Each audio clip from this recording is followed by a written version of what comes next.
Creator's Child presents The Dog Who Saw Ghosts. We jumped out of our skin when we heard the knocking at the door. Who could it be? And at midnight, when we opened the door, we discovered it was a dog with a human mama.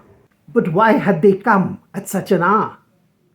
Well, it became clear that the dog was restless, was scared of some parts of the house. We drove to their home, and as we opened the door, there was a crazy, insane feeling of disturbing energies. Everything was swirling, twisting, shifting. Now, we have dealt with homes with disturbed energies for about 3 decades now, but this was in a completely different gear. The hair on the nape of the neck was standing up. We could almost feel energies brushing us, here, there, everywhere. And so what we did then was we started clearing it. But the energies that we were dealing with were mammoth, insane. It was as if they were looking at the things that we were doing and almost laughing at us. But then we started using our full force. And as we started doing that, we called in our God spirits in.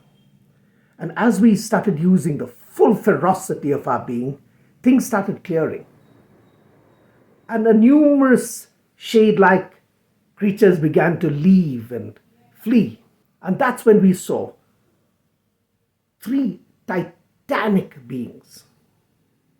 Huge, animal-like, ferocious, powerful, but not scary. And then we kept pushing and pushing and pushing and pushing. And then finally, above them, we saw a figure. It was actually a light blazing, which then coalesced into a figure so that we could figure out who it was. And around it were helpers. So we asked, why had it come? It chuckled to itself, took a moment to decide whether to answer such pesky little creatures like us, and then decided to do so. And it slowly explained that it was a divine being who had this great host of very ferocious beings that are sent out to deal with problems. And a couple of decades ago, some of his beings or beasts had gone running off and chasing some creature. He hadn't really had need of them for decades, and then recently he had decided to go hunting for them. And he found them in our friend's home, where they had cornered a kind of a range of energy spirits that were ugly. Now from that day, the dog and our neighbor has been sleeping well. And we keep checking on it, and there's nothing really out there. And the first is sometimes we humans put ourselves on a spiritual pedestal, and here we see that is not true. For the dog sensed an energy battle, a mini Mahabharata happening in the house, where the neighbor hadn't really done so. Now, many of us would have heard ancient tales from different spiritual traditions. For example, a very famous one is in the Old Testament, where a prophet called Balaam was going on a road, and suddenly his donkey would refuse to move. And why was that? Well, it became clear that actually there was a huge angel standing in its path. It was a donkey that led Balaam to the angel, not the other way around. As we were sitting there in that space, I'd gone into the darkest portion of the room, and I sat there and I was radiating energy out. Now, this is not a technique that I want our Devadara healers to do. I want you to stand from outside the door and deal with energies that you're sensing.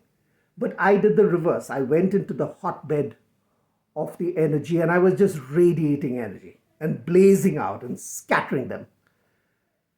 But the more important thing is this. Sometimes when we talk about energy, it's all about wisps of energy, things seen from the corner of the eye. But here it was not something seen from the corner of the eye. It was something that was so real and so vivid and so magnificent that four of us could sense it. Celia, our neighbor, her dog, and us. And the moment the kind of Mahabharat ended, there was a vast difference in the energy. But both levels of energy were exciting beyond measure. In fact, so much that it was as if my crown chakra was opening up, as if I actually literally had a lotus on my head. And so that is the second lesson. The spiritual is very, very real. A little like how we experience the wind at normal times, and it's just a little kiss. But if we experience a tornado, well, that's another thing. When many talk about the spiritual, we have to understand that it has infinite number of levels. We could reduce it to 1,000. But at the lower levels, it can get as hairy. The fights, the squabbles, the anguishes, the pains, the confusion can get as hairy as the ones that we experience on earth. In fact, it can be even more so, because time, space, and matter are no longer safe little boxes we can sit in. We're dealing with being in a tornado. So, for example, out here, a great divine being had, misplaced or let his hounds of heaven out for about 3 decades. And for him, it was almost as if it was just 5 minutes. So the next thing is that the divine, the spiritual, is not a neat, sweet little place that everybody keeps talking about it. So when we say God is love, yes, God is love. But at the lower levels of love, there is a healthy amount of conflict and combat. And last lesson is that this divine being never really quite introduced himself except through symbol. So for example, he was holding a trishul in his hand and it was burning and blazing. So for example, at that particular moment, he was once a figure with a trishul in his hand. Then it became as if the trishul was on flames and we could only see the trishul. And then the trishul opened and it was just a blazing third eye, burning and blazing out. In today's world, many of us are very accustomed to the idea of spirituality as being something that calms us down and cools us down. But this reminds us of the other side of spirituality, the primal one.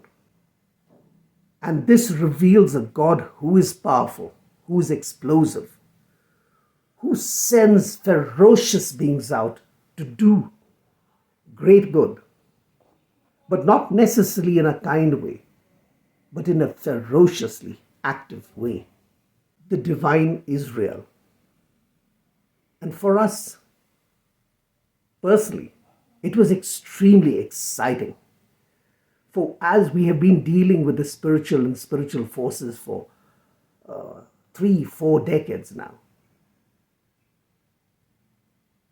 And this is one we will remember for the sheer ferocity of energy.